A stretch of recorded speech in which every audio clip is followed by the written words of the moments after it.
The moment the dean reads my name out loud in front of the entire dormitory hall, I already know my life is over. Rowan Ashe. Effective immediately, you are removed from Ardenfall Academy's residential wing. 200 students, 200 pairs of eyes. And every single one of them staring at me like I just got caught robbing the treasury. I didn't rob anything, but that's the thing about elite academies. The truth doesn't matter. Only the story that gets believed matters. And somebody had already decided what story they wanted everyone to believe about me. My heart drops. My hands go cold.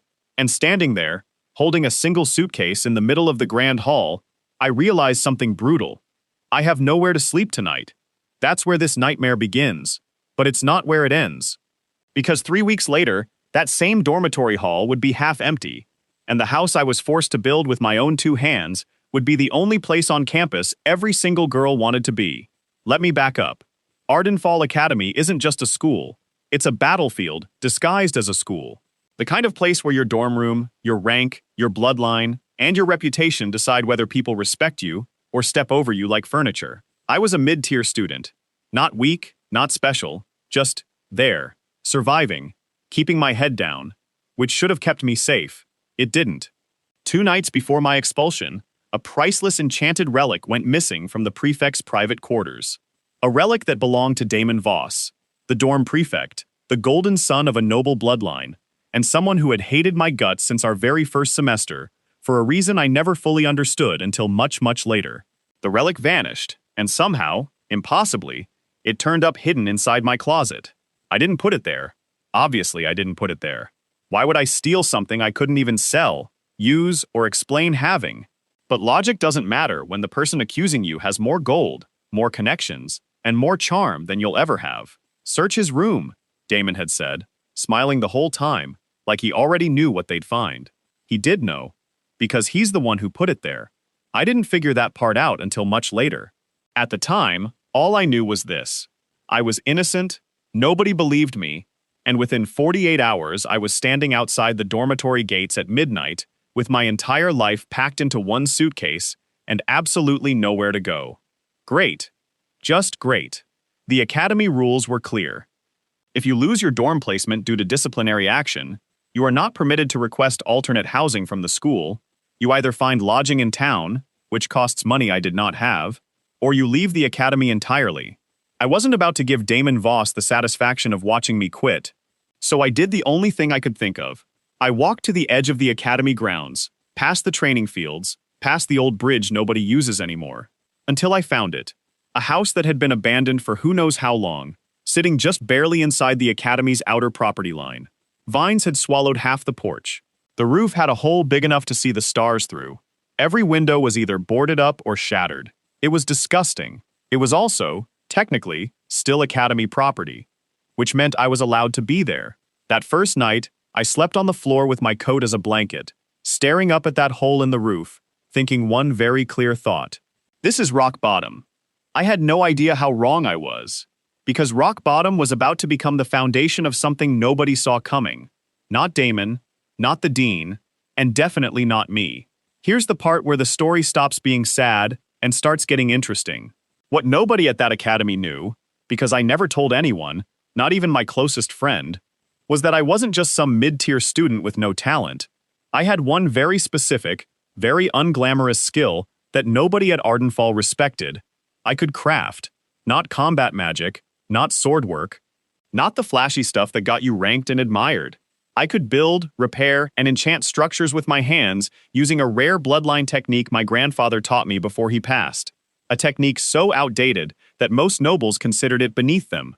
Beneath them? Sure. Let's see how beneath them it looks in a week.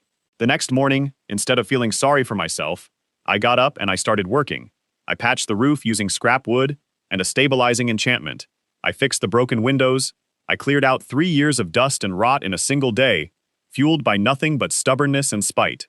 By the end of the first week, that broken shell of a house actually had 4 walls, a working roof, warm lighting, and floors that didn't creak like they were about to give out beneath you. I told myself it was just for survival, just a place to sleep so I wouldn't have to leave the academy. I did not expect anyone to notice. I was wrong about that too. The first person who found me wasn't looking for me at all. Her name was Ivy Marlowe, a scholarship student, everyone in the elite dorms treated like she didn't belong there. Brilliant, sharp-tongued, completely unbothered by rank, and somehow always the target of quiet cruelty from noble-born girls who felt threatened by how easily she outscored them. She'd wandered off campus one evening to get away from her roommates, who'd once again, accidentally, ruined her only formal uniform right before an exam review. She found smoke coming from a chimney where no house was supposed to exist. "Okay," she said, standing in my doorway, arms crossed, staring at the warm little house like it had personally offended her. "Explain to me why the guy who got expelled for theft is living in a place that looks better than my actual dorm room." "I didn't steal anything," I said.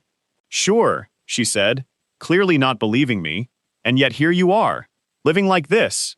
I expected her to leave. She didn't. Instead, she sat down at the small table I'd built, uninvited, and said the words that changed everything. "Can I stay for a bit? I really don't want to go back there tonight." I should have said no. I had one chair, half a candle, and a house that technically wasn't finished being safe yet. I said yes. That was the first mistake. Or the first miracle. Depends how you look at it. Word doesn't travel fast at Ardenfall. It travels instantly. By the following week, 2 more girls had somehow discovered the house. Mira Delacroix, a quiet alchemy prodigy who spent most of her time hiding from a group of upperclassmen determined to steal her formulas. And Celine Cade, the single most feared name in the entire third-year class. Celine wasn't feared because she was mean. She was feared because she was flawless. Top of every combat ranking, zero patience for nonsense, and absolutely nobody expected to ever see her voluntarily sit inside a repaired shack that used to be a crumbling ruin. But there she was. "This place is quiet," she said, the first time she stepped inside, looking around at the warm lighting and clean floors like she was inspecting enemy territory. "The dorms are never quiet. You're welcome to stay," I said, mostly out of surprise that she hadn't already left. She looked at me for a long moment. Then she sat down. And just like that, without me planning any of it, my broken-down house at the edge of the academy grounds had somehow become the one place at Ardenfall where girls who didn't fit the noble social order could actually breathe. I should have known that wouldn't stay quiet for long. It didn't. Within 2 weeks, what started as 3 girls occasionally stopping by had turned into something bigger. Word started spreading in whispers between classes. "Have you heard about the house past the old bridge? The one that guy built? The one Celine Cade actually goes to?" That last part is what broke the dam. Because if the most untouchable girl in the entire academy was willingly spending her evenings somewhere, then suddenly that somewhere mattered. People started showing up just to see if the rumors were true. Some out of curiosity, some out of jealousy. A few, admittedly, because they'd also been quietly mistreated by the same dorm hierarchy and were looking for somewhere that didn't feel like a competition. I found myself expanding the house almost every week just to keep up. More chairs, a second room, better lighting enchantments. I told myself I was just doing repairs. I was actually building a second home for people the academy had forgotten to protect. And that's when the real problem started. Because Damon Voss noticed. Of course he noticed. He notices everything that threatens his image. And nothing threatens a Golden Boy prefect's image quite like watching the girl he's been trying to court for 2 years, Celine, obviously, willingly choosing to spend her evenings at the house of the guy he personally got expelled from the dorms. He showed up on a Thursday evening, flanked by 2 of his usual followers, standing at the edge of my newly repaired porch like he owned it. "Cute little clubhouse," he said, looking around with the kind of smile that makes you want to punch someone. "Shame it's built on stolen time you don't actually have."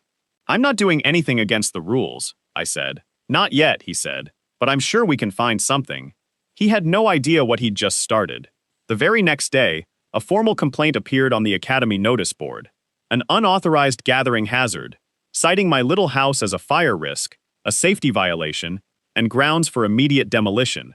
Signed, of course, anonymously. But everyone knew exactly whose handwriting that curling signature style belonged to.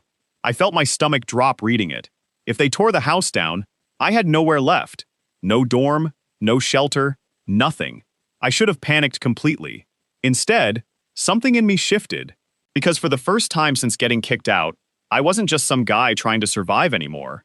I had 3, now closer to a dozen, people who actually depended on that house existing. People who, for the first time in a long time, had somewhere that felt safe. I wasn't going to let Damon Voss take that away over a lie. So I did something I never do. I went looking for proof. It took 4 days of quietly asking questions, tracing footsteps, and calling in one very reluctant favor from a groundskeeper who owed me for fixing his tool shed for free. But eventually I found it. A servant who'd seen Damon slip into the dormitory storage wing the same night his relic disappeared. A servant who was terrified to speak up against a noble family, until Mira, of all people, quietly used her alchemy connections to guarantee the servant's safety if he came forward. That's when I learned something important about the house I'd built. It wasn't just shelter anymore. It had become a network, a group of people who'd all been underestimated, dismissed, or hurt by the same broken system, and who were now, without anyone officially deciding it, on my side. The confrontation happened during the Academy's midterm assembly, in front of the entire student body, faculty included. Damon stood at the podium accepting recognition for academic excellence, basking in applause like he always did. That's when Ivy stood up.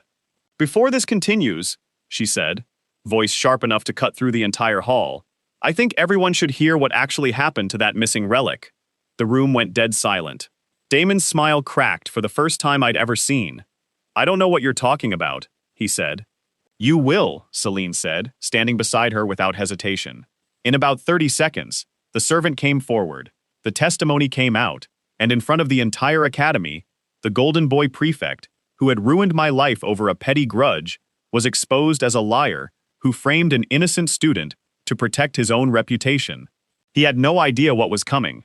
I did not expect the satisfaction of watching Damon Voss turn pale in front of 200 students to feel that good. But it did. It felt incredible.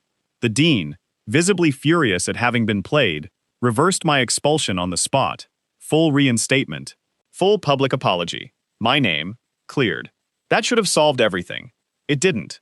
Because here's the twist. Nobody, including me, expected. When the dean offered to move me back into the dormitory wing that same week, I said no. I chose to stay in the house. And I wasn't the only one. Ivy, Mira, and Celine, 3 girls who represented 3 completely different corners of the Academy's social order, all quietly requested permission to formally register the house as an approved off-campus residence instead of returning to their old dorm rooms. The dean, still reeling from the scandal and desperate to avoid more bad press, approved it without much of a fight. Which meant something the entire academy did not see coming.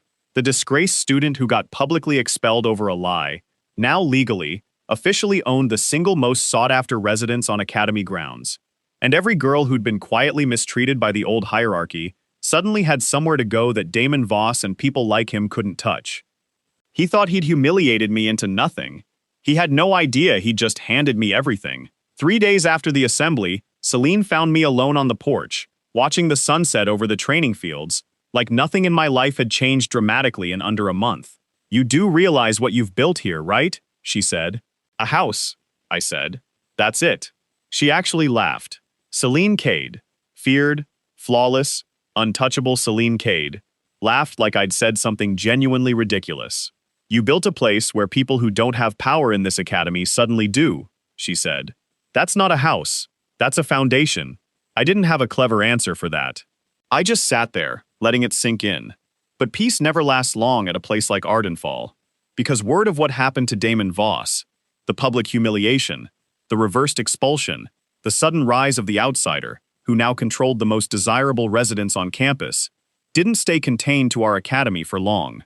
It reached his family, and 2 days after the assembly, a formal letter arrived, sealed with the Voss family crest, addressed not to Damon, addressed to me. I opened it expecting a threat. What I got was worse. It was an invitation, a formal challenge, issued under noble dueling rights, giving me exactly 30 days to accept, or have the house, and everyone living in it, forcibly removed under an old academy statute the Voss family apparently still had enough influence to invoke. I sat there staring at that letter for a long time, because the real fight, the one that actually mattered, hadn't even started yet. Damon Voss wasn't the danger, his family was, and they were just getting started. The letter sits in my hand for a long time before I can make myself read it twice. Formal challenge, noble dueling rights, 30 days. 30 days to accept, or lose the house, and everyone in it. Under some ancient statute, the Voss family apparently still has enough gold and blood name to invoke like a weapon. I should be scared. I am scared. But underneath that fear, there's something colder, something sharper, and it takes me a second to recognize it. I'm angry, because this was never just about a missing relic. It never was. Damon Voss didn't frame me because I stole something. He framed me because he needed a reason, any reason, and I happened to be standing close enough to be convenient. And now his family wants to finish what he started. I don't sleep that night. I sit at the table I built with my own hands, the same table Ivy sat down at uninvited 3 weeks ago, and I read that letter until the words stop making sense and start making sense again in a worse way. By the time the sun comes up, I've made a decision. I'm not running. Ivy finds me first, the way she always does. Like she has some internal alarm that goes off whenever something in this house is wrong. She takes one look at my face and drops the bag she's carrying onto the floor. Okay, she says. What happened? I hand her the letter instead of answering. I watch her eyes move across it. Watch her expression shift from curious to focused to something darker. This isn't a duel, she says quietly. This is a legal weapon. What do you mean? She sets the letter down like it's something contagious. The Voss family doesn't just throw around noble dueling rights for fun. Rowan, there are rules buried in Academy law from before either of us was born. Rules that let noble families reclaim property from lower-ranked students through combat challenge. It's barely used anymore because it's considered, she pauses, searching for the word, distasteful, old world. The kind of thing families only pull out when they really, really want something. They want the house. They want you gone, she corrects. The house is just how they take it. That's when the real problem starts sinking in. Because if I lose this duel, it's not just my name that gets dragged through the mud again. It's not just me losing a roof over my head. Ivy, Mira, Celine, every girl who found a place here that wasn't cruel, wasn't watching them, wasn't waiting for them to fail, all of it disappears the moment I lose. Great. Just great. Mira walks in halfway through Ivy, explaining the statute, arms full of jars and bundled herbs, and freezes in the doorway the second she reads the tension in the room. Someone want to tell me why it feels like a funeral in here? Ivy hands her the letter without a word. I watch Mira's face do something I've never seen it do before. Mira is quiet by nature, soft-spoken, careful, the kind of person who chooses her words like she's measuring ingredients. But right now, her jaw tightens in a way that has nothing quiet about it at all. They've done this before, she says.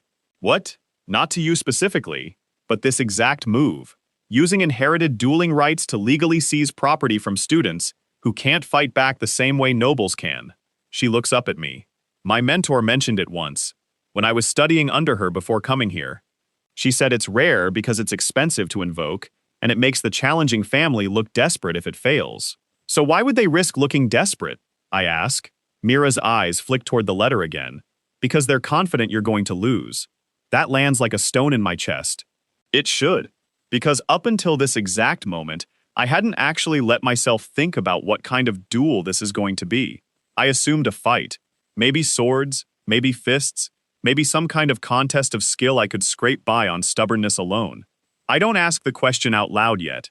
Some part of me isn't ready to hear the answer. Celine doesn't come until later that evening, and when she does, something about her is different. She doesn't walk into the house the way she normally does, steady, composed, faintly bored like the world has never quite managed to surprise her. Tonight she walks in slow, careful, like she's bracing for something. She sees the letter still sitting on the table, untouched since this morning, and her whole body goes still. You already know, don't you? I say. I know the seal, she says quietly. I'd know that crest anywhere. Something in the way she says it makes me sit up straighter. Celine. She doesn't answer right away. She walks to the window instead, arms crossed, staring out at the dark training fields like they might give her the words she's looking for. My mother worked for the Voss family, she finally says. Years ago. Before I came to this academy. The room goes quiet. Even Ivy, who always has something to say, doesn't say anything. Worked for them how? I ask carefully. I don't fully know, Celine admits, and that admission alone feels heavier than anything else she's said tonight. Celine Cade doesn't do uncertain. Celine Cade is the single most composed person I have ever met. Watching her struggle for words is like watching a mountain shift. She never talked about it. Not once. I only found out because I overheard my grandmother mention it during a family gathering when I was young. And the second she realized I heard, she made me promise never to bring it up again. Where's your mother now? I ask, already sensing I'm not going to like the answer. Celine's jaw tightens. I don't know, she says. She disappeared when I was 7. No explanation. No goodbye. The official story my family gave everyone was that she left on her own. I never believed that story for a single day of my life. Nobody says anything for a long moment. Then she turns around, and whatever vulnerability had cracked through her expression seals shut again, replaced by something sharper. This isn't just about you, Rowan, she says. It never was. The Voss family doesn't waste effort on people who don't matter to them. If they're coming after you this hard, it's because you're connected to something they've been protecting for a very long time. That should terrify me. Instead, it makes something click into place. A suspicion I didn't even realize I'd been carrying since the moment that letter arrived. This isn't about the relic, I say slowly. It never was. No, Celine says. It isn't. The three of them look at me, waiting. Like they already know I've figured out the same thing they have. And for a moment, the whole house feels smaller, tighter, like the walls themselves are leaning in to listen. Great. Just what I needed. More mysteries stacked on top of the one that already got me expelled. Ivy breaks the silence first, the way she always does when things get too heavy to sit in. Okay, she says, clapping her hands together like she's resetting the entire room's energy through sheer force of will. Mysteries are great and everything, but mysteries don't win duels.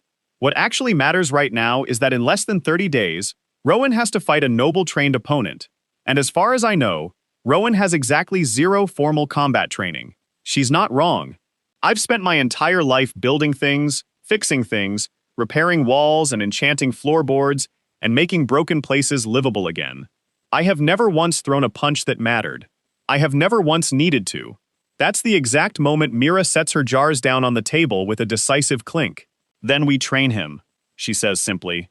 Train him in what? Ivy asks. He doesn't have combat magic. No, Mira agrees. But he has crafting magic. And crafting magic follows the same core principles as every other bloodline discipline. Control, precision, intention. The forms are different. The foundation isn't. I look at her, feeling something uncomfortable stir in my chest. You think I can turn crafting into something offensive?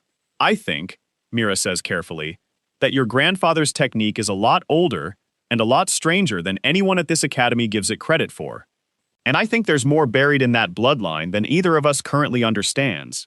I don't have an answer for that, because some small, quiet part of me has wondered the exact same thing since the day I first patched that roof with nothing but scrap wood and stubborn will. Celine studies me for a long moment, like she's weighing something internally. I'll help you train, she says finally. I blink. You? Don't sound so surprised, she says, though there's no real bite behind it. I'm the strongest fighter in this entire year. If anyone in this house is qualified to prepare you for a noble duel, it's me. Why would you help me? Something flickers behind her eyes. Something that looks almost like guilt, though I can't place why. Because if the Voss family is involved in this, she says quietly, then this fight was never just yours to lose. That answer sits heavy in the room, unfinished. Like there's more underneath it she isn't ready to say yet. Mira, meanwhile, has already pulled a small satchel from her bag and begun measuring out ingredients on the table with the kind of focused intensity that makes me nervous just watching it. What are you making? I ask. Something that might buy you an edge, she says without looking up. A combat-enhancing formula. Reaction speed, stamina, minor resilience boosts. Nothing illegal. Nothing that violates duel regulations. Just insurance. Mira, you're not strong enough yet, she says bluntly, still not looking up. I'm not saying that to be cruel. I'm saying it because it's true, and because I'd rather prepare too much than watch you get hurt because I didn't. There's something almost fierce underneath her usual quiet calm, and it catches me off guard enough that I don't argue. Ivy, meanwhile, has already pulled parchment and ink from somewhere and started scribbling notes at rapid speed. I'm heading to the Academy archive tomorrow, she announces. If the Voss family has used this exact statute before, there's a record of it somewhere. Nobles love bragging about their victories, almost as much as they hate admitting their losses. If I can find prior cases, we might find a pattern, a weakness, something they didn't expect anyone to look for.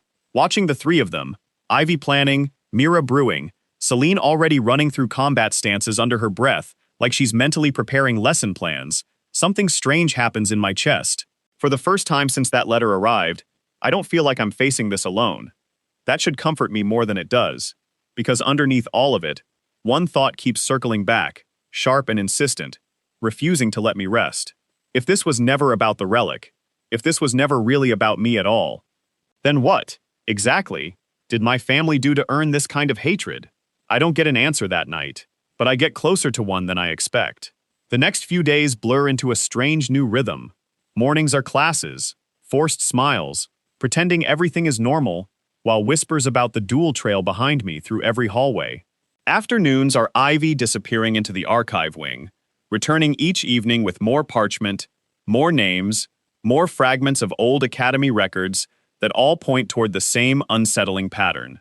Found another one, she says on the third night, spreading 3 separate documents across the table, like pieces of a puzzle nobody wants finished. 20 years ago, a crafting bloodline student named Alara Finch, Voss family challenged her older brother over a property dispute. He lost. The family lost everything: land, home, standing, erased from academy records within a month. That's not a coincidence, Mira says quietly. There's more, Ivy continues, pulling out a second document. 12 years ago, similar pattern, different bloodline, same statute, same family issuing the challenge. And this one, she taps the third parchment, voice dropping lower. This one's only 6 years old. I lean over the table, reading the name at the top, and something cold settles into my stomach. They've been doing this for decades, I say, specifically targeting crafting bloodlines, Ivy adds. Every single case. No exceptions. Celine, who's been quietly reviewing footwork drills across the room, goes suddenly still. That's not random, she says. No, Ivy agrees. It's systematic. Nobody says the obvious question out loud, but it hangs in the room anyway, heavy and unavoidable. What does the Voss family have against crafting bloodlines specifically, and why has nobody at this academy ever noticed, or cared, or asked? I don't have an answer, not yet, but something tells me I'm getting closer to one, whether I'm ready for it or not. Training starts the following evening, and it is, without exaggeration, humiliating. Celine doesn't go easy on me, not even a little. Within the first 10 minutes, she's disarmed me, tripped me, and had me flat on my back staring up at the ceiling more times than I can count. You're thinking like a crafter, she says, extending a hand to pull me up for what feels like the 40th time. Controlled, precise, patient. That works for building a house. It does not work for surviving a duel. So what am I supposed to do instead? Stop trying to perfect every movement, she says. Combat isn't precision. Combat is instinct, wrapped around precision. You need both, but right now you only have one. She's right, and it stings exactly as much as getting knocked down 40 times. But somewhere around the 5th night, something starts to shift. It happens almost by accident. Celine comes at me fast, faster than she has all week, clearly testing whether exhaustion has finally worn down my guard completely. And instead of dodging the way I've been trained to for the past 5 days, something instinctive kicks in. Something that has nothing to do with the footwork she's been drilling into me. I reach out and, without thinking, channel a thread of crafting energy into the wooden training staff in my hand, reinforcing it mid-swing the same way I'd reinforce a support beam. The staff meets her strike and doesn't just hold. It pushes back, hard enough that Celine actually stumbles half a step. She stares at the staff, then at me. Do that again, she says. I try. It works, though clumsier the second time, the crafting energy flickering unevenly, like a candle in wind. But it works. Something like genuine surprise crosses Celine's face, and on someone as composed as her, that expression feels like an earthquake. Your bloodline technique isn't just for buildings, she says slowly. It's reinforcement magic. Applied correctly, that's not just useful in a duel. That could be devastating. I've never done that before, I admit. Not like that.